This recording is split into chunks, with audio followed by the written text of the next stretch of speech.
So much of our suffering is connected with this belief that we are ultimately separate from nature, separate from the earth. And a lot of it is like, the belief, for example, that we're separate from our ancestry,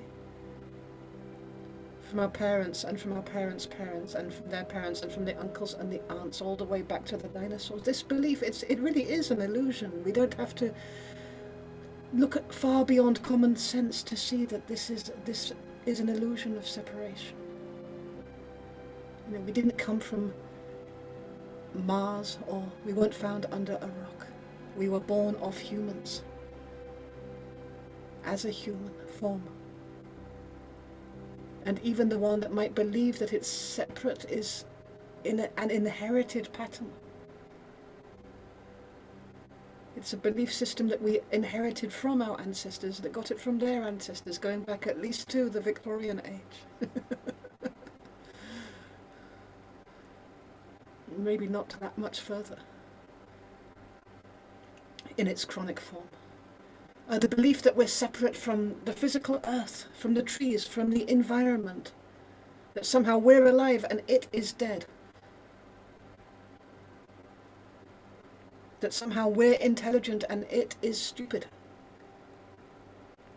That we are separately conscious and it doesn't have consciousness. The trees don't have consciousness. The trees, the ocean. It's a belief. We don't know that. But we separate in this. The belief that our feelings, how we feel, our emotions and our feelings, our love, our sense of love, our sense of excitement or a sense of joy, that this is separable, that we have it and nature doesn't have it. And of course we know that dogs have it, and we know that cats have it, and we work ourselves down the food chain looking for the place where we decide they don't have feelings anymore. They recently found that fish have feelings. Fish are quite emotional. Chickens, quite emotional. They bond quite deeply. But all the way to the elements, if water is a means to conduct emotion, is responsive to emotion, then what about fire? What about earth? What about the air? And of course we know that there is emotion in the air, because if we go to a house where people have had a really nasty experience together and they're all gone and we don't know anything about these people, we'll feel it in the air. There'll be an atmosphere in that house which we'll feel because we're not separate. The air in us is resonating with the air in the room, and we are attuning to the air in us and to the air in the room, and we get information because we're not separate. So non-duality is very much about the wisdom of non-separation, the wisdom of unity, and the wisdom of interdependence. Meaning that I am you because I am me because you are you, and you are in me and I am in you. And if you take any one piece out of this great happening, everything would collapse. It all interdepends.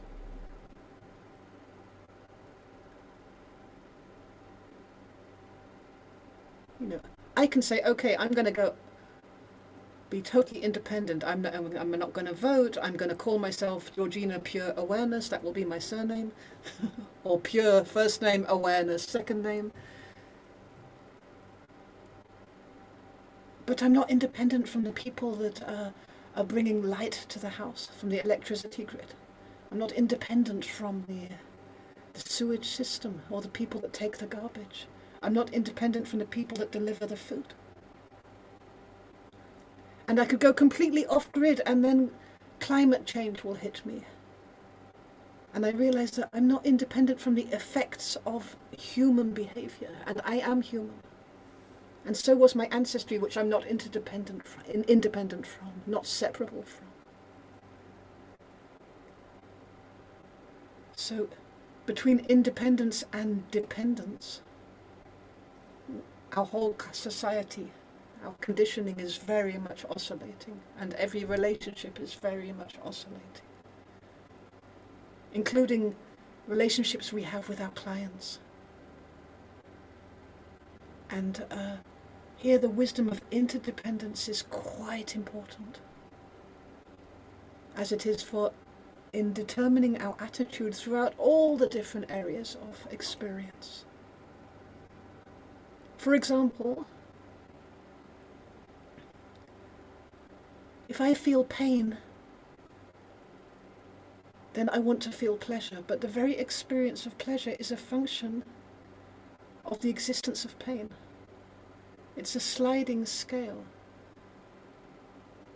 And if I feel pleasure and suddenly the pleasure's gone, it goes do, and at a certain stage it becomes painful. And if I feel too much pleasure, then it becomes painful. And if I feel too much pain, I let myself go with the sense of pain. It can even become blissful. And it interdepends. It's the same as hot and cold. You know, in Israel we have a clinic, and of course every Israeli has their right to exist about what's going to be the temperature in the room. But we're doing some hardcore meditations and stuff, process work, and so some of them get really hot because they start to release, right? And suddenly the room is way too cold. And others suddenly are like getting the chills, so they're really, really, really, really cold. And the room is suddenly too hot. Put on the air condition, put on the air condition. Because the very experience of hot and cold is interdependent. Hot depends on cold, cold depends on hot. It's incredibly relative. There's no absolute truth. It's alive. It's a dance of relativity. So non-duality is about the wisdom of unity and the wisdom of interdependence. Trauma is about quite a shocking form, a dissonant, unnatural form of separation. Beyond the normal, habitual separate self, within the separate self, there is another rupture, or a sense of rupture.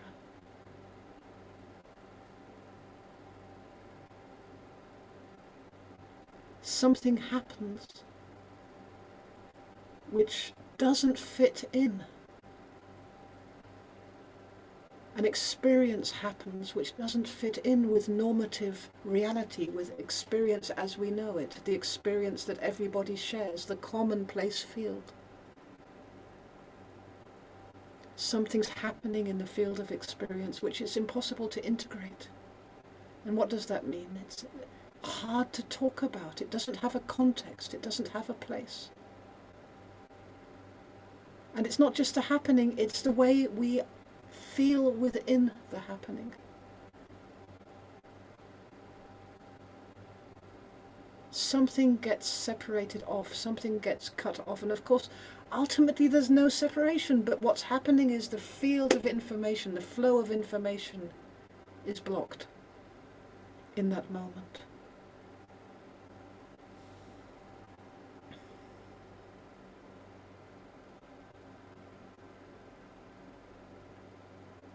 For example, I'm a child, I'm relaxed, and there's daddy and there's mummy, and that's how it is. There's brother, me, daddy, mummy, house, garden, and next door there's some another family with 2 kids, mummy, daddy, house, garden, dog, little differences. And all around the village there are mummies and daddies and children and some grandparents. And everybody's very sociable. And they all go on to the village green to have their social occasions and May Day or whatever. If it's in England, Guy Fawkes. And we all know each other, and we all know who lives where, sociable, and we know the kids at school. We know who belongs to who, and we know where we belong. No secrets. But then, under the surface, some sneaky stuff is happening. Secret, sneaky stuff. Stuff which we can't really talk about. that easily. Or we could get into trouble if we talk about it. Like mummy and daddy are arguing like hell and sometimes hitting each other at night.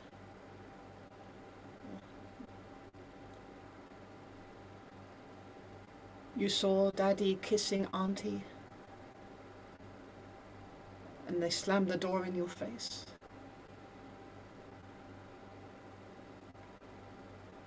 Or maybe even you know that your friend Joe's daddy and mummy are both having affairs with different people and they don't know about it, and certainly your friend Joe doesn't know about it, so you're not going to talk about it to Joe.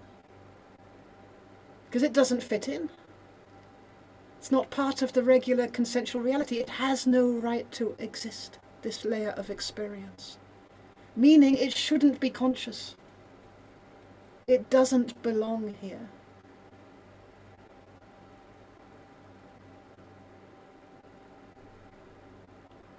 So trauma is an area of experience from which we attempt to separate through blocking with a very quick judgmental mind. But of course it's not, the judgment is based on experience. This does not belong here. It's not possible for this to belong here. You know, everybody loves Uncle Joe. Everyone loves Uncle Joe. Uncle Joe is so fun and he's so good with the children. But then at night, Uncle Joe comes into your room. And Uncle Joe's doing stuff which absolutely feels creepy. Full of the atmosphere of secrecy. Full of the sense of danger. But everybody loves Uncle Joe. And in the morning you think, who can I go to? Maybe I can speak to my mum. Maybe I can speak to my grandmother. You say, you know, Uncle Joe does it. He came to my room at night. He did something creepy. And his mother is like, oh, it's her brother. He was probably just coming to check you're okay. Everything's fine. No, but there's something really creepy about Uncle Joe. Don't be mean. I don't like this sulky attitude of you. You should be grateful to Uncle Joe. He brought you this present and that present. What kind of a spoiled kid are you? No, but. It doesn't belong here, this experience. It is not allowed to be expressed. This is often this difficulty in integrating, in finding the interdependence, because now the little kid is not really sleeping well at night, and she starts to wet the bed. And this is directly interdependent with the experience which was happening and the fact that it was never able to be processed, to be integrated, to be acknowledged. The borders were never put down. The trust was lost. The sense of control began to disappear.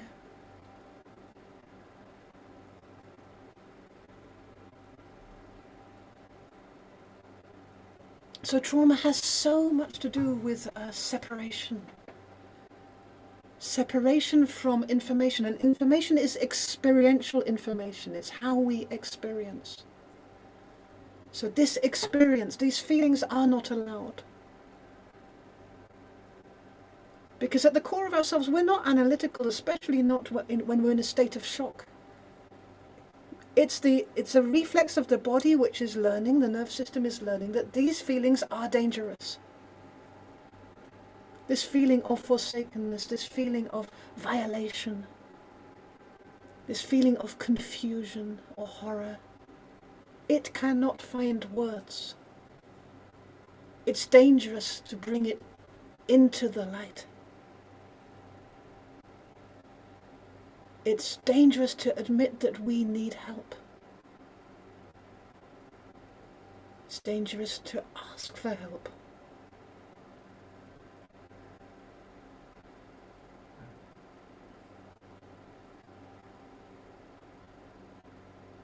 And this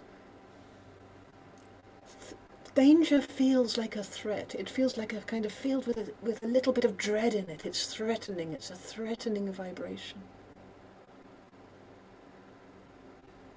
And then now the original danger that we were in is now showing up with the danger of sharing what happened.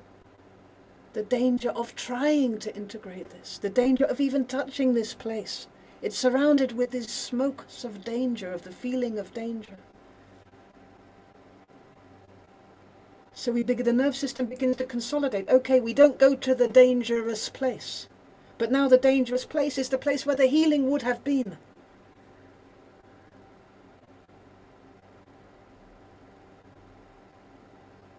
Associated with this energy of threat, something terrible is happening, something terrible will happen. Or you will make something terrible happen. It depends how the mind wants to interpret it. It can take the same sense of dread, the same sense of danger, and take it in many different directions. If I tell Mummy about Uncle Joe, it will be the end of the world. Very difficult. Because sometimes shit does go crazy when we tell Mummy about Uncle Joe. You know, Maya Angelou, as a child, as a 6-year-old, was raped by a random guy. She was already moving from home to home. She was with her grandparents and she went out to walk and she was raped as a child. And she came back and she told her family, and her family saw something was wrong with her and her family heard her.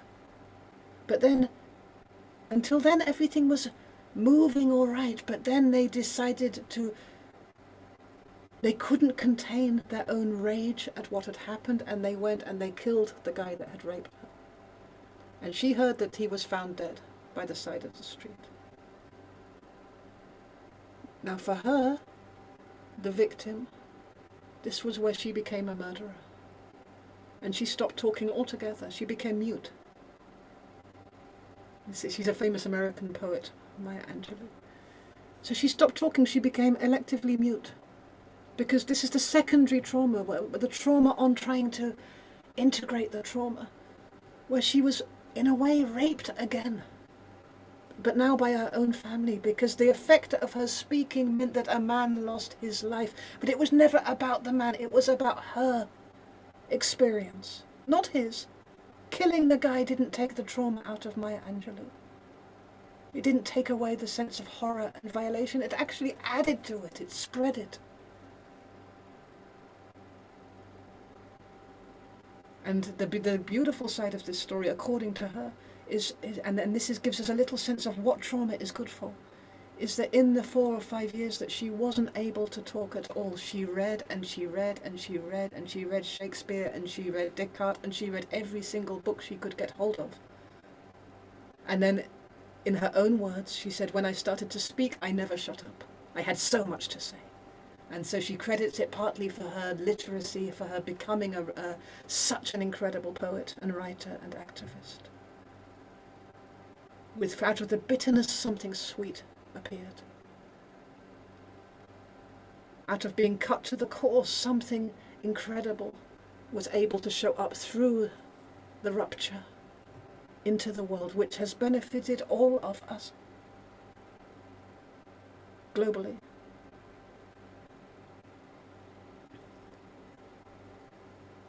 So, one of the first things we did collectively with trauma was separate ourselves from trauma also therapeutically. We decided trauma is just for the select few. If somebody's traumatized, oh, he's got a trauma, stay away from him. Ah, he's traumatized, put him in the garbage. It was like, for a while, a few decades ago, to be traumatized was to be crazy, was to be like unhealable, broken goods. To have a trauma, you would have one. 1 in 10 people would have one trauma. And in this we kind of stigmatized it. And then somewhere around the 80s it began to turn around a little bit, and people started to collect traumas a little bit. And to compete a little bit with my trauma and this classical, who suffers more kind of jive. Because the pressure became quite great, because something became so inauthentic that people needed a way to express what had been painful to them, and trauma was the right word.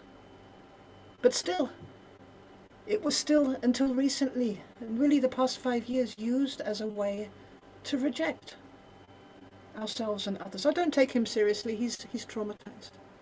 He's in his trauma now. If you're in a state of trauma, you're not to be taken seriously. Your feelings are not really legitimate. To get away from this person, not hold space for them, not connect with them more than ever. We're cruel. We are cruel. A cruel species in some ways.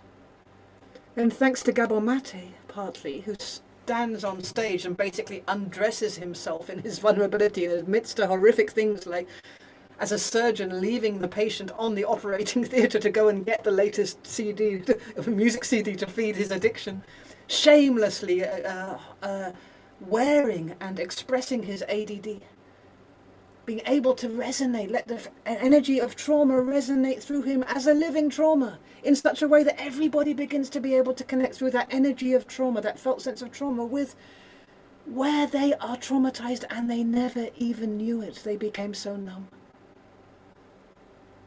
So on the dark side, because he's quite dark, Gabor Mate is able to bring people to the depth of their woundedness and have them acknowledge it. And he's the teacher. He's not saying, oh, I'm not traumatized, I'll tell all of you people how to deal with trauma. There are still therapists like that who will sit there and think, oh, I'm all right, Jack, and here are the traumatized people who don't feel that they carry trauma themselves. But it's changing. There is a growing realization that we share the field of trauma. It's not separate from us.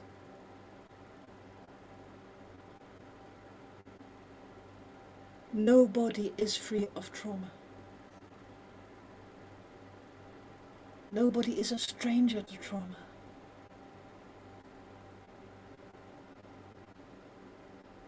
And if not with a direct event, then with this kind of Chinese torture, repeated events. You are worth nothing, you are worth nothing, you are worth nothing, you are worth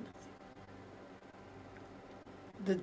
The drip drop form of trauma. If not like that, then in being a sexually alive being, in a culture which is sexually traumatized like crazy, split in all directions, where the very naturalness of our sexual sense is constantly being performed and conformed and deformed according to what outer authorities say should be there, so that part of our sexuality it feels impossible to integrate into life.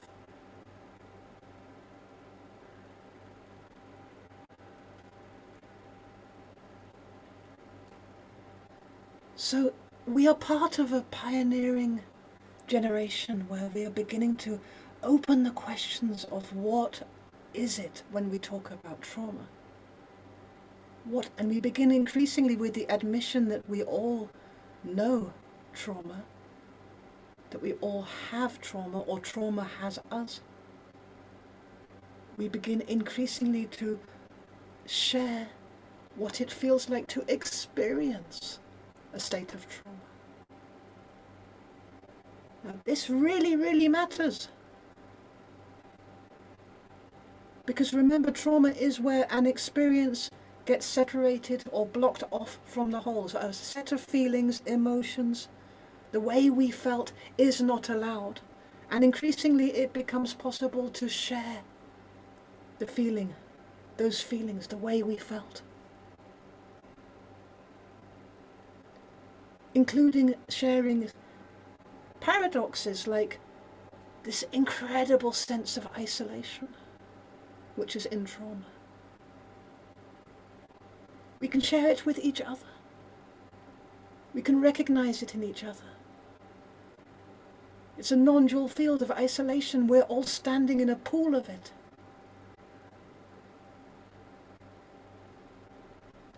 We can describe how it is from where we're standing in the pool, where it affects our body, where it affects our breathing, how it was for us the time that we were thrown into that pool of isolation. But it's the same pool. We recognize it. It's like loneliness. The loneliness which is around trauma because it's not connected. The loneliness from the other half of ourselves, the so-called non-trauma, the bit which it doesn't carry the trauma, which is also not connected to this incredibly important thing that happened.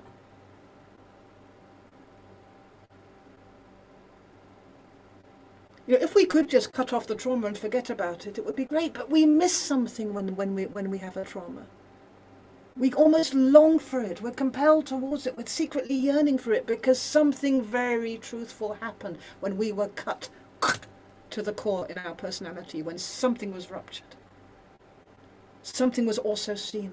There was a level of reality, a level of awakening.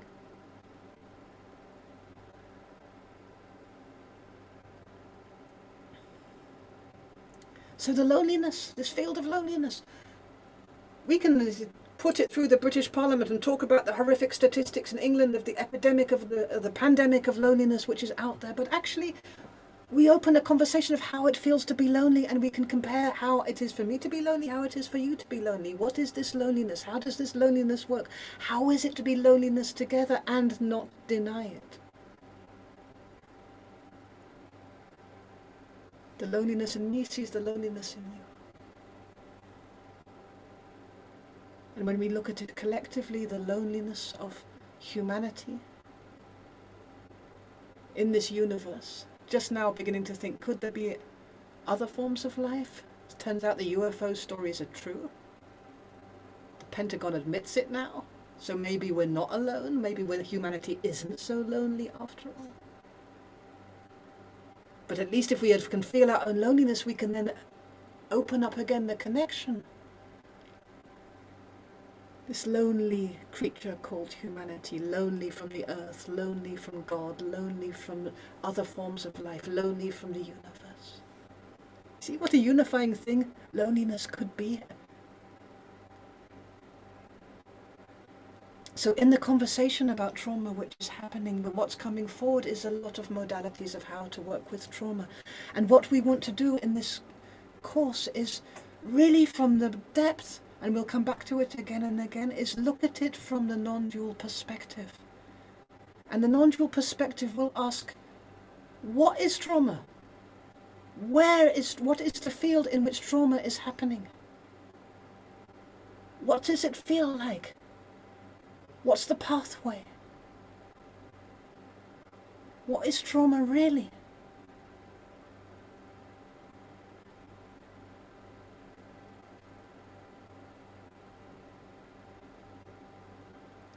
So in the last course we talked about contractions. And contractions is something where the whole of us can hold it and we can be aware of the contraction. It's the first layer. And we can go into the contraction and we can go out of the contraction. We have contractions. So we have contractions, but when we're talking about trauma, it's as if the contraction has us. The trauma has us sometimes. There's a shift in how we are experiencing reality when we move into a traumatic state. It's no longer, oh, here's my trauma. It's like, I am the trauma and here's the world. It's like we go into another universe in a way in which the traumatic moment or the traumatic shock is at the core of it.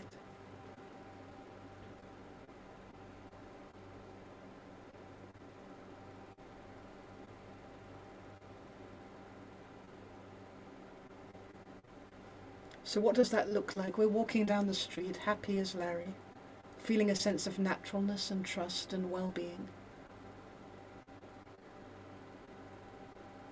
And then suddenly a dog of somebody leaps out towards us and seems to particularly attack us.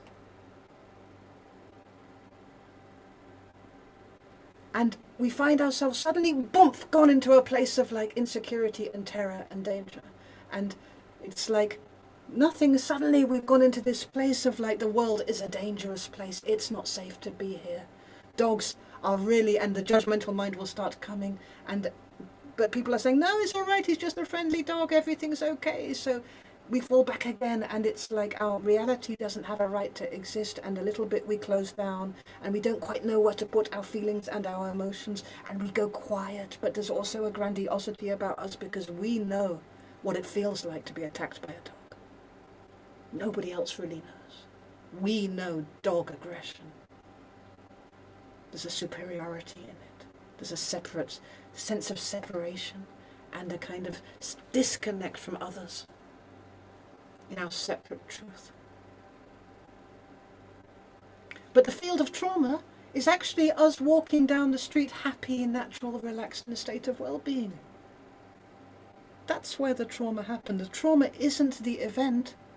The trauma is the place where the event happened. So, in terms of non-dual therapy, the trauma, the place where trauma happens, the place we ultimately blame for trauma, is that state of naturalness or relaxation. That kind of witless innocence or easiness or sucker street, where we thought we could just relax and be here in freedom or open our hearts. And then comes a shock.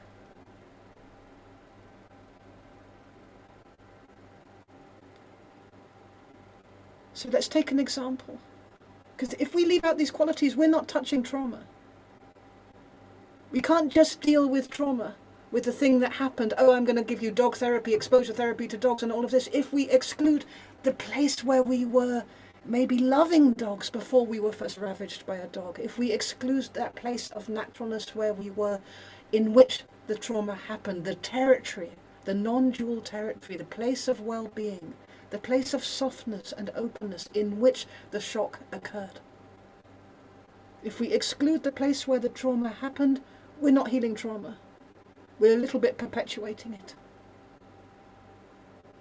We're visiting it, but we're not uprooting it. We're not meeting it where it cut us. So how does it work, you know? This kid in the village, kid with a brother, mother, father, sitting there watching TV, enjoying the TV, legs up, eating a sandwich, relaxed, in a state of trust, happy. And then his father comes in, drunk as a newt, slaps him round the face, stands on his sandwich, and then goes and vomits while his mother comes in, red as a face. And this all is what happened before there was a divorce. So the kid got a shock. A shock came, and this shock is like he was in a normative, half-asleep reality. This is pure awareness. It's not even that conscious. Pure awareness, relaxed, and all of this comes something completely dissonant, something that doesn't make sense to the environment, something utterly out of place. Father drunk, behaving like an idiot, vomiting on the carpet. And the kid goes into a shock. He literally, does an upward movement like, who am I? What am I? Where am I? What is this? A state of shock. A shock happens, but it's like a conscious awakening. It literally blows his mind. He has no idea what's going on. It's like gone out of the normative reality, all the regular patterns. Suddenly it's like, out the top. State of shock. State of conscious awakening as well. He's suddenly very, very, very, very awake.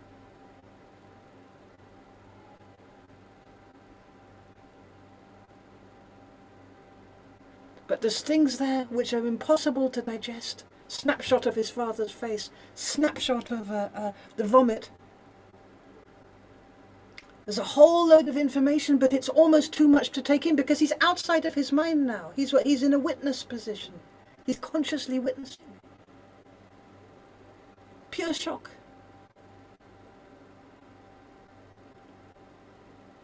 Now what he needs somehow is a way back in to be able to integrate and to unpack and to understand and to speak about and to recognize what he's just experienced. But what often comes is some kind of because traumas don't happen randomly most of the time. This is some sense of being very bad, being out of place, not belonging, something being wrong, something deadly in the energy, and it gets caught in this kind of traumatic atmosphere.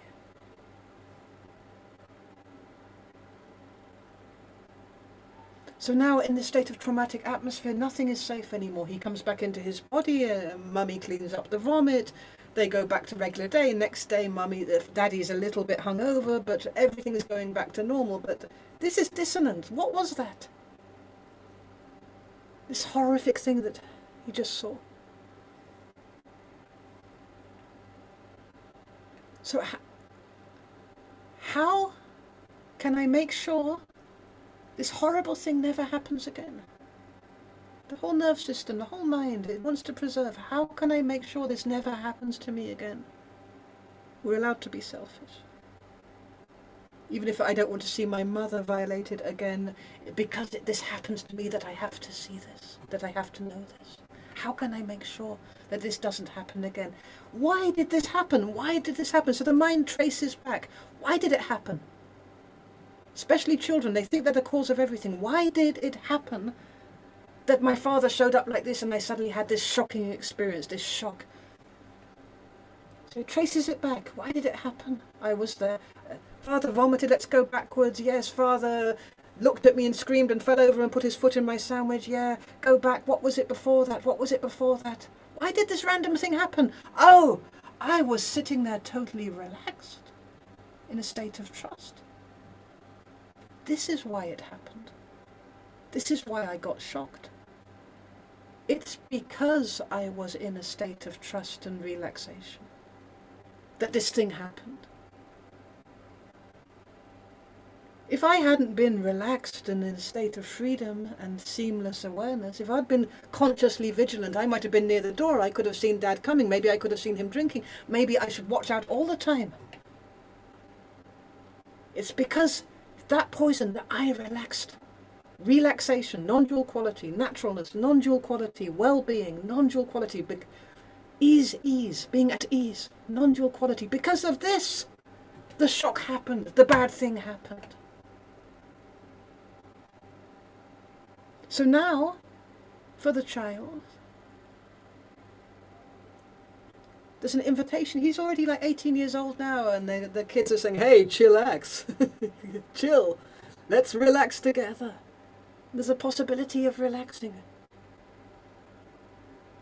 But there's something about relaxation which just doesn't feel like it's an option. It feels dangerous even. Not possible to really let yourself just be who you are. Not possible to really come home. Because then you'll get shocked. Again, in some random way, any random horrific thing could happen. So relaxation is the enemy. I don't want anything to do with this quality. I have to make conditions about this quality. I can only relax when I know there's no alcohol in the house, that my father is not at the pub, that there's no aggressive males that look anything like him around.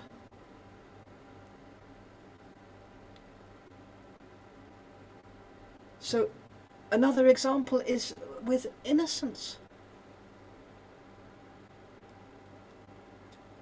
Maybe that's the most obvious.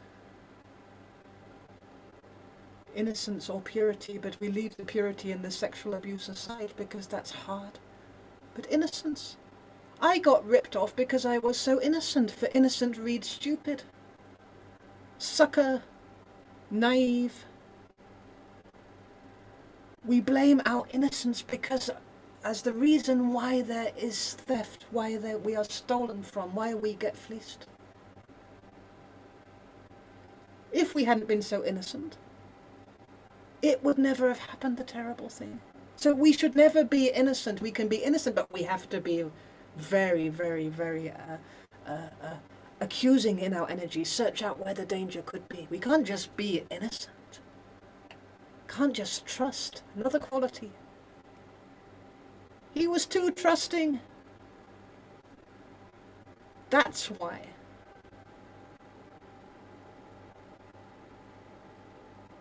That's why he got brutalized. He was too trusting. That's why he gets bullied at school. He's too trusting. He's too innocent. He's too sweet. That's why he's getting bullied. So we start to criminalize. Out of trauma, we begin to criminalize the non-dual qualities and build contractions around them, because now they are never unconditional, they are always on conditions. We need certain terms to allow ourselves to really be a non-dual quality again. So we're going to come back to this in drips and drops, but it's important to get the world view sorted, because the qualities are absolutely essential to the healing of trauma, all the way to existential emptiness. The qualities are the gift of trauma as well, and the means through which trauma heals. And they never were the provocation of trauma. That's a false causality. They are the integration of trauma. When our qualities can begin to show up inside our system again, we are beginning to develop resilience.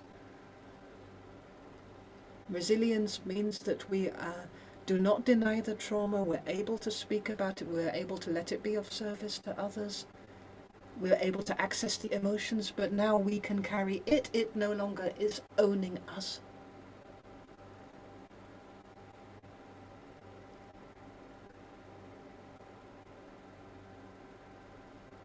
So this resilience looks like a fall from this either-or polarization, from the state of shock. It's or the trauma or my regular reality, or this experience, the traumatic zone, or my normal experience. Or I'm forever hypervigilant, or I'm dead in a state of like total relaxation and well-being, because that's the only chance I'm ever going to get to relax is when I'm actually dead, because trauma's happening all the time. So we went into this polarization from the state of shock of or I'm in a state of trauma, or I'm part of everything else and part of the normative reality. And the healing of trauma looks like when we are able to stay relaxed even when a shock is happening. Or when we're able to stay in our naturalness even when there is a dissonance in the environment, or a dissonance in our personality. A bit like Gabor Mate, he's able to stay in his naturalness while transmitting a state of shock and trauma to his audience. He is the embodiment of resilience. We're able to love even though we will be disappointed. So love and disappointment can exist at the same time. Love and loss can exist at the same time. We're able to open up in trust, even though any shitty, horrible, horrific thing could happen at any moment. It moves into the and, which is the essence of non-dual therapy, that we're able to stay in our center even though it's chaos all around, that we're able to stay in the center of our witnessing even though the whole mind goes into a chaos or goes completely blank. We're still here, and that we're able to be at peace, to be peace, to feel the peace of our consciousness, even in a place of our worst nightmare and deepest conflict. That we're able to bring something to be peaceful within this experience.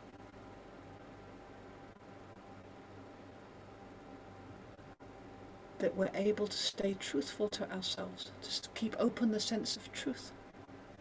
Even when nothing makes sense anymore and all that seems to come out of us is lies and misconceptions. And this is the form of resilience, the experiential form of resilience, and this is where the alchemy, the magic begins to happen. Where we begin little by little to really cherish the experiences that we've had, not just accept them, not just live with them, not just carry them, but to really bless these areas of ourselves, because there is a shit turning to gold thing that happens where it becomes the ingredients of our purpose, of our joyful living. Because it moves like dominoes then. Our windows begin to open where it's possible for us to be here as ourselves in freedom, even though there is trauma, past, present, future.